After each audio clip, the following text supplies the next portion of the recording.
Hello everybody and welcome back to the Bunker Podcast TV show. My name's Kenny. We've got an hour of chat, an hour of what's going on, local music wise, bunker wise, some tunes to listen to, and a couple of old archive tracks of sessions and live shows at the Bunker. But today it's a great privilege and honour to be here with my old friend Keith Robson at Cloud9 Guitars, their new base up in Shiny Row up on the edges of Sunderland. All right, mate? Hello, mate. How are you doing? Yeah, I'm all right. I'm good. First time I've been up, so sorry it's taken us so long to get up. We've been promising it for quite a while, haven't we? But this week, we're a long list of media people who've been up to because of the viral sensation that went on Twitter after the Tim Burgess link. Mm-hmm. So, I mean, was that a surprise? Tell us how it happened. It was kind of just out of the blue, really, wasn't it? Was out of the blue. We've spent all year setting up here, and we're about halfway through. So I had some photographs to show, and in the summer I just put a daft tweet out just saying what we're doing, we're setting up with some pictures, and kindly Tim Burgess saw it, retweeted it, and just offered like nice messages of support and stuff. So once we got a little bit further on, I had the idea, because they've done a reproduction of his How High jacket on the How High video. And I just had the idea to do a How High guitar, like all yellow and black, which is what the jacket is, and kind of just sort of base it on that. And he loved the idea, and it kind of developed from there. Yeah, which is behind us. Right. It is a beauty as well, isn't it? Thanks so much. Yeah, it's nice. It's a nice colour. So obviously that was totally out of the blue. We spoke on the show a few years back about when you were moving from tuners into guitars and sort of COVID happened, whatever. Just talk us through the last kind of few years, how it's involved into this. Which is some beautiful guitars that are certainly more accessible to general public. There's beginnings of a showroom, so it probably feels now as if the kind of the things are being joined up. How did you get there? It's still quite embryonic, to be honest. However, Mark, my partner who I work with, he's been a guitar maker in loads of different guises for about 30 odd years, and I was working with him, and I was producing his hardware for some of his higher end guitars. We just decided to join forces and thought it would be a good idea for us to combine our experience and form a partnership, and it's going well. So we do a lot of higher end stuff, but now while we're working under this roof, we've kind of got our own workshop and our own premises, which has got a lot of more potential for development as well, where we've come up with a more accessible line, either the C9 range, which is kind of competes with on price and over competes on quality with stuff that you'd be getting from the Far East and that, Again, going back sort of a few years, I think the idea was to not necessarily work direct with the retailer, the consumer, was to work with agents and distributors. Why the change round? I mean, it seems the right move, but people will be going, how is a small business going to compete with massive manufacturers overseas? So what was your way around thinking about that? Well, I don't think we're competing with them in that sense, because we don't need to sell thousands or anything. If we sell hundreds, that's brilliant. But we've also got the capacity within our premises to have a nice retail environment, nice gallery space where people can come in, try them. Obviously, we'll be selling directly online as well. So nothing against the dealers or anything. It's just if we can sell as many as we can make, rather without having to go to a third party, then that obviously is benefit for everybody, because we can keep the price. We're not increasing the price because we don't have to put it to the dealers. We're just keeping it an even more attractive price and more affordable for many more. I mean, obviously you already had quite a popular product when you were just doing the tuners and you were starting off. A lot of loyal customers.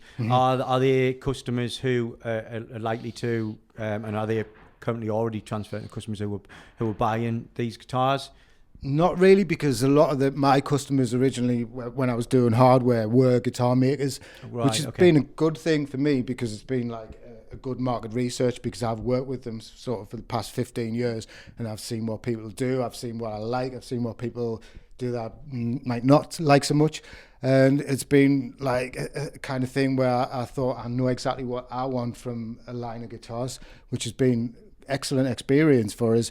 But I suppose I'd be kind of in competition, but I work for some of the bigger companies. I work for PRS, I work for Loudon, excellent experience, but I also work with a lot of class independent guitar makers who are only doing like kind of about between 12 and 15 a year, so it was across the board. So it wasn't really the end user when I was involved in the hardware manufacture. Yeah. So that's kind of how it is. I mean, again, being in the Northeast, you would think that the market was so small, but obviously there's I don't know what the stats are for how many people own a guitar, own a decent guitar, whatever, in the Northeast, but there are loads. I've seen already, a lot of artists, local artists that we know and that we play on the show, that have seen your tweets and have followed you with like kind of real interest. And I think some of the local artists are going like, wow, great, I can buy something sort of locally.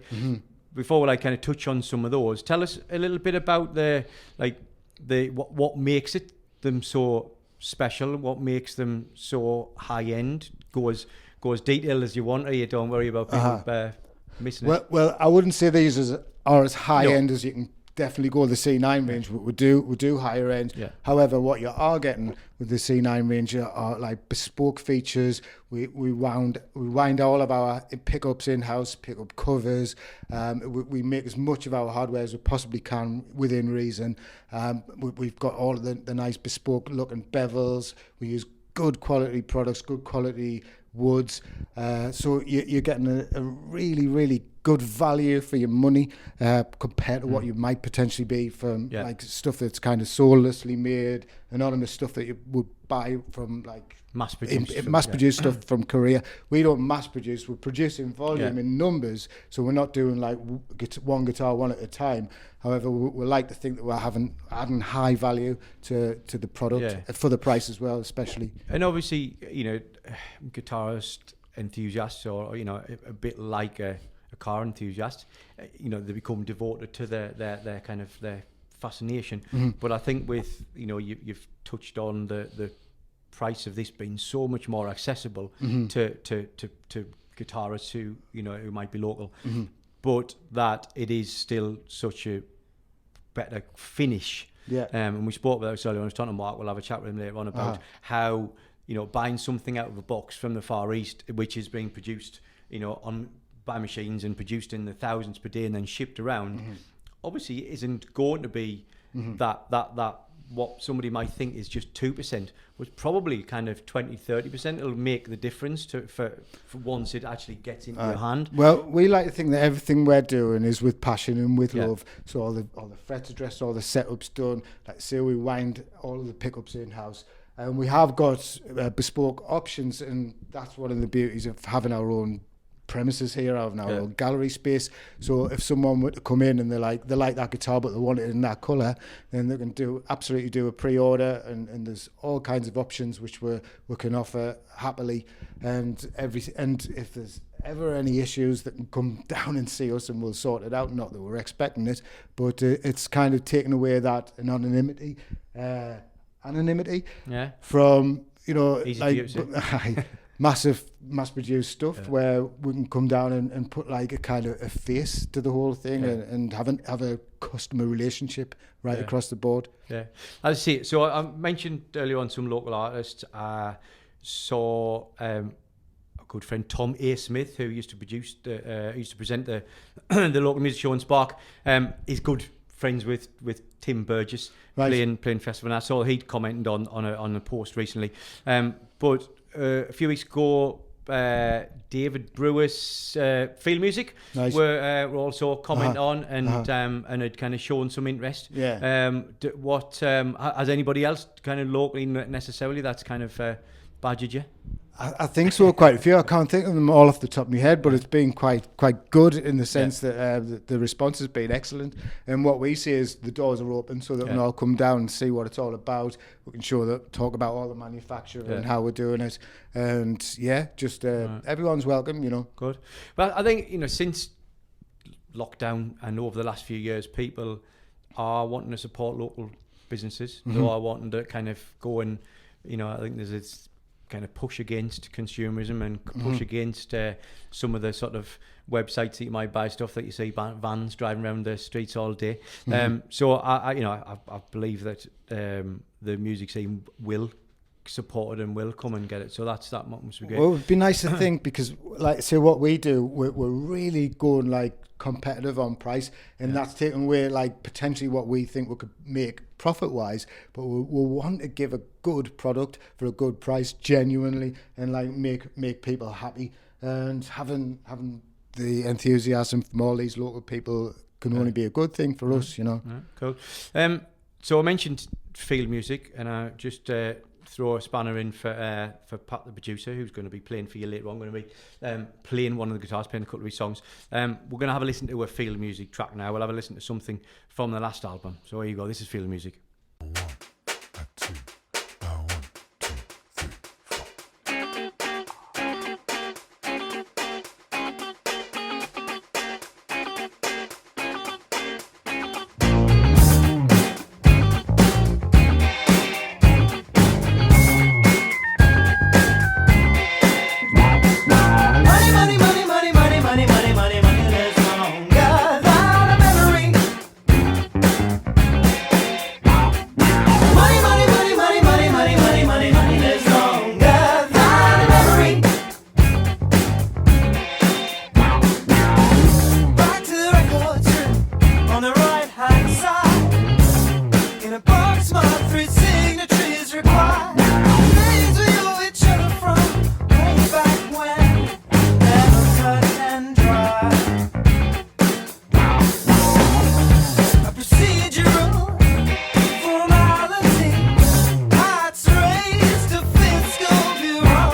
Welcome back to the Bunker Podcast, TV show, whatever you want to call it. I'm still here with Keith Robson, Cloud9 guitars. That was Field Music and Money is a Memory. We're getting a chance to get a bit closer up to some of the guitars, see a little bit more about them.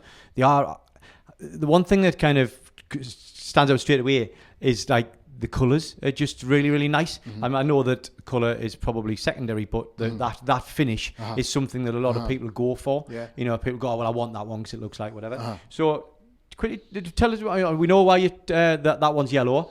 Any reason about the choice of these? I mean, I've always loved a coral pink from a base, but like these kind of pastel things and that we're doing a satin finish on these ones, so it's not the high gloss, but it's the kind of still on trend, have been for a while, so it's not like kind of my invention, but they look pretty nice. That kind of peppermint there for this one.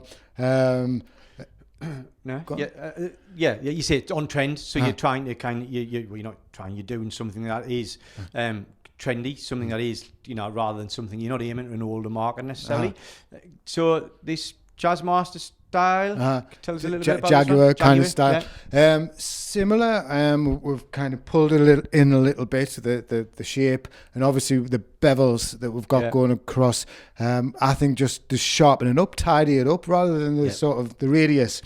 I mean, that's going through all of the C9 range, every single one, even though they're quite different in their own style, but we'll put a bevel right across front and back, and it gives it a uniformity in a way, an identity, but we really like the sort of the way it's developed. We'll have a quick look in the workshop later on, but you were explaining earlier on about all the different parts, about how many of them are cut out. Obviously some of the parts have to be sourced from outside, but what I think, when you look at something so beautiful as this and you think like, God, this is made in Sunderland, which is amazing. I think people probably don't realise that, don't think that. I've seen a few people make guitars from packs and make things from scratch, cigar boxes or whatever, or from like kind of things they buy off the net. But how much can you put a percentage on how much is kind of? I would say about 90%. If that one you stood right next to there, that we didn't do the trem, we didn't do the bridge, or the control knobs or the switch. Everything other than that would do. Even the pickup covers there, we do them out of maple and we stain them. We do all that on the CNC. We'll wind our own pickups, the scratch plates, the cover plates there. We do all that in house. So the fret wire, everything else other than the tuners we do in house. Really is lovely. Pat, can't wait to have a go of it later on. Did we touch on the coral one? Is that more of a is that a kind of Fender jazz style? It's a Fender jazz style, but it's pulled in a little bit. I mean, I'm a little bit of a bass player, and so I've always loved the jazz. However, it's always been a little bit big for me. I mean, I'm only little, but it doesn't. It's just one of those things where I've always found it slightly cumbersome. I love the shape, so what we've done, we've pulled it in a little bit more, tidied up. This one's multi-scale, which is an option, which is quite a sort of novel thing to do. However, we're more than happy to do a multi-scale, and we've obviously got the tight bevels in and stuff. So it is based on the jazz, and the headstock's sort of tightened up a little bit rather than being a little bit flared. So the off-center or the diagonal, is that what you're referring to? That? Yeah, multi-scale with the frets, right. Which might look a little bit weird and wonderful, but actually when you play it, a lot of people who go multi-scale don't go back, to be honest. Okay. That takes us to kind of the boy in the news at the moment, the kind of star of the show, I suppose. The Tim Burgess How High guitar. Tell us a little bit about the bits of this. The bits, it's a Uruguay mahogany body, obviously painted in yellow, and still got the obviously done out in yellow and black because that was the style based on the jacket, and the jacket. It's a lovely. I actually met a lad in the pub with one after the match the other day. Started speaking to him. Yeah, so obviously the black hardware we've done How High there. There's a little bit of a Spinal Tap thing for the old volume control.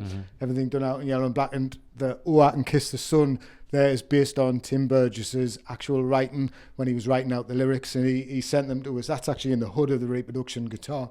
But we've managed to sort of inlay it into the 11th, 12th and 13th fret.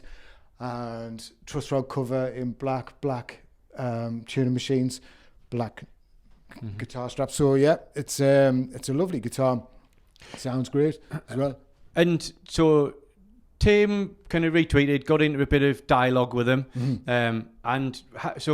how did the idea come about that you were going to make one, and what is next? Because I know there's, and you're going to come to obviously the charity link as well. Well, because he's been so kind to us and so generous, and they obviously said they'd come up when we're ready and stuff. I just thought it would be a nice thing to do, to send out positive vibes, just to say, well, how about I do a guitar in yellow and black based on the How High thing, which is kind of, he's getting a lot of, he's doing like lots of nice things with it at the minute. He put one in the cancer research one yesterday and just said, first one, 125 quid, come and get it. So, I mean, I genuinely think he's a lovely bloke. So I just said, well, we'll send you a guitar and I'll do it out in yellow and black and kind of based on the How High jacket. I wasn't really thinking about putting the sort of How High on the scratch plate or the rest, what it's got going on, and kind of developed from there. And he just thought it was a great idea. And I said, put it out there for charity or good cause of your choice.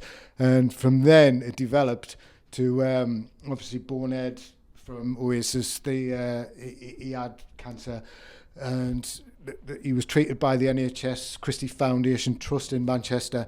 And so Tim Burgess said, how about we do a line and they all go to charity, and to that charity, and like Bonehead's well now, which is brilliant. And I thought, yeah, excellent, we'll do it, Okay. So when you say a line, it just means an 15, amount of 15 guitars. So limited edition. And they're all going out like kind of competition, auction, and all of the profits are going to go to the NHS Foundation Trust. Yeah. But then obviously Manny's wife's not too well at the minute, and they're doing sort of fundraising stuff for her. And he said, he mentioned it. I said, well, we could easily do a bass based on this guitar. So we're on actually as we speak. You saw it earlier with the bass that we're doing for Manny, which is exactly the same as this guitar, similar specs, but as a bass.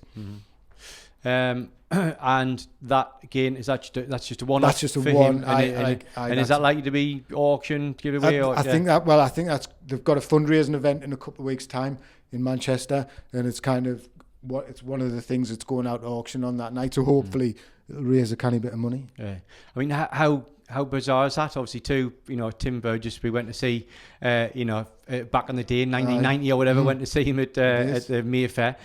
Stone Roses being kind of one of our favourite boyhood bands or whatever. Making these for them must be quite surreal. It's surreal, but I hate to sound arrogant, but I honestly believe that our work's like equal to it.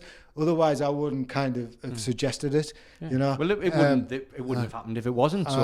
But I mean, don't get us wrong. It's an absolute pleasure to do it, and a privilege. But it's kind of, I still think that we've got something to offer there. It wasn't like kind of a sort of boyhood letter to whoever. Okay, talking about boyhood letters to whoever. We were in a band together back in the 90s. We used to come to the bunker, practice in the bunker. We only have really two rooms, didn't we? Room 1 and room 2. If you remember, there would always be like the same bands coming in each week. Fresco Mantis or Mr. Cummings Beard were always in the other room when we were there. What was the other one? Our rival band? Oh, the Carmody. Yes, there were a couple of altercations with those. I did. Every time I see Jerome, who used to let us in at the time, between him and Angus, Jerome always refers back to that time when they were they barricaded themselves in the room. But we're going to play another song now. We're going to play Ashbrook All Stars, just to try and kind of link back to our those halcyon days of the early 90s. He is a track. Ashbrook All Stars were from Sunderland, if you've not heard of them, featuring Smooth and Terrell and our other mate Tubes and a lot of other people. He's a video, and the tune is called Dubbing Up the Pieces.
So that was Ashbrook All Stars, doubling up the pieces, blasting them past us. Filmed in and around Sunderland, like the bridges and that as well, bridges and the roundabout, just along the road for Bunker. Down Tabor and all. Yeah. Still here with Keith Robson from Cloud9 Guitars. So I was going to touch on kind of your bit about you and your music thing. You obviously your love of, or your involvement in this probably came from your playing the bass. And there was a bit before Cloud9 Guitars. How did you get into it all, really, from the beginning? It's quite a long story. That doesn't matter. At the end, my dad had, like, I got made redundant and I was thinking about what to do. My dad had an embryonic idea of kind of making tune machines for classical guitars, so I just didn't have much else to do at the time, so I got involved with him, but then just like realised it was like a massive dearth in the market for like really good high-end hardware, not just classicals, but right across the board. There was no real such thing as high-end hardware, high-end tuning machines, machine heads and that for electric guitars, acoustic guitars, because you could never even have commanded that kind of price for really good quality stuff, because it was just accepted that there were the same kind of tuning machines on like kind of 50 quid guitars. There were $2,000 guitar, $3,000 guitar, and all of a sudden it kind of developed from that, and I got working with some good people, some excellent independent makers. I worked with Paul Reed Smith for quite a while, to sort of develop from then, and that's how my relationship with Mark developed, because he was in the area and I used to work on a lot of his higher end stuff, so that's kind of how it all teamed up and joined our forces. So you've been here how long, this site? This site, we started developing it just before Christmas last year, so just coming up a year, but it was canny derelict, most of the building was, so it's been a lot of work, but we're just about getting there now. We're functional and into production with our bit of space here, which we are going to obviously build on and develop in the new year and that. And looking to the future as well, there's an opportunity to come up to have a space downstairs, more of a showroom, bit of a like kind of social area as well. Area, but like a different experience to what you would obviously get from your standard guitar store. It's not going to be that kind of thing. It's going to be a much more relaxed environment, a much more sort of convivial thing where we're going to have a bar, you can have a drink. Obviously we might put some gigs on, so you might want to hoist some artists our way, but and just have a good relationship with our customers where we can kind of make it an absolute like good experience. You know, are you at all a bit kind of concerned about knob twiddlers and kind of people coming in, I mean, just taking up your it's time. like, But with a bit of luck, people will understand that. I mean, we'll be putting on like nights and invitations and that, but it is effectively will be by appointment because you will get the people who will kick the tyres and come in for a set of strings and not even buy any. But that's not that worried about that. Hopefully, people will come down and understand that kind of because we want people to book appointments so we can actually give them quality time. So it wouldn't be the same as going into your average store. Because you book an appointment, you come in and you can actually talk seriously and get our undivided attention on sort of discussing what you might want from a guitar and buying a guitar, you know. Right, cool. So we'll go and have a chat with Mark, but we'll and have a look at the production kind of side and see what's down there. We'll leave you with another track. We'll bit of smooth and Terrell. Obviously, he's in the last one, so he'll be getting his royalties for this one. This is Beggar Man. Well, since September last year, the economic news just seems to have got grimmer and grimmer. The government's allowed it to happen.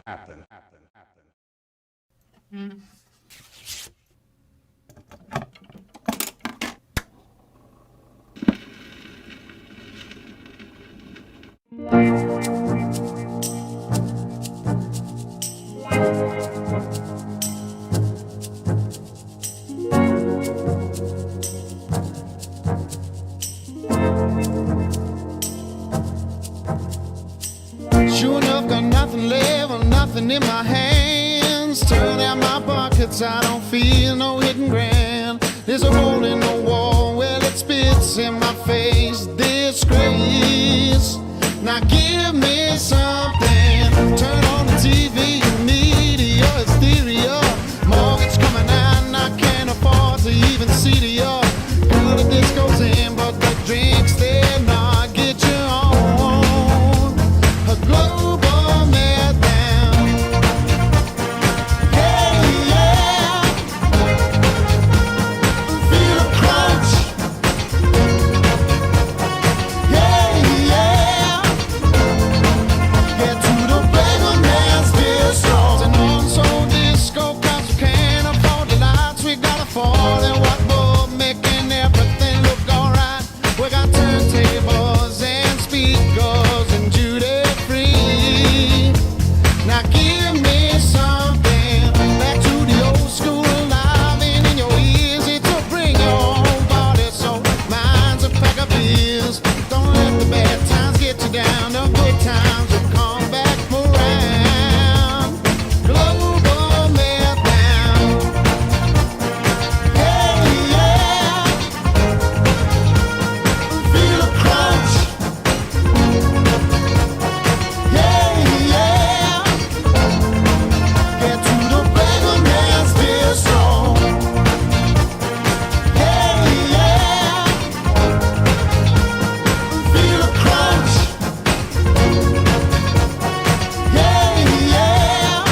Hello, I'm Patrick Gosling, and this song is called Changing.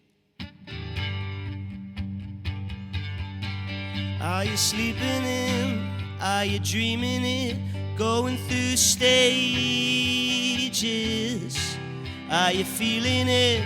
Still believing it? You're running through mazes. Am I daft to be staying and sticking around it? I should open up, get the upper foot. You're running through changes. Getting stressed, should be depressed, but I'm blessed 'cause I'm moving around it. Got ambition by my side, you should take the time looking inside it. You pray for a time, I don't know why. Everything is changing, and you know you got the devil knocking at your door. You pray for a time, I don't know why. Everything is changing, and you know you got the devil knocking at your door.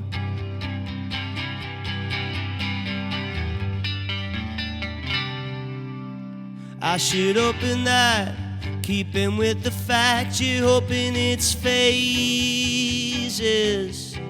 Better watch your back, open up in that, look out for those strangers.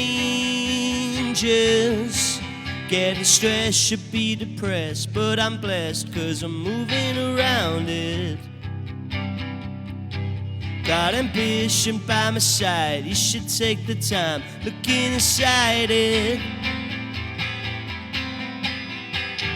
You pray for a time, I don't know why. Everything is changing, and you know you got the devil knocking at your door.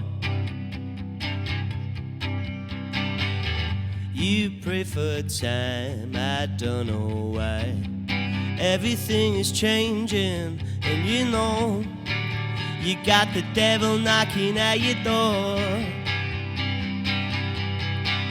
And you know you got the devil knocking at your door. And it feels like a dream. It's being ripped up at the seams.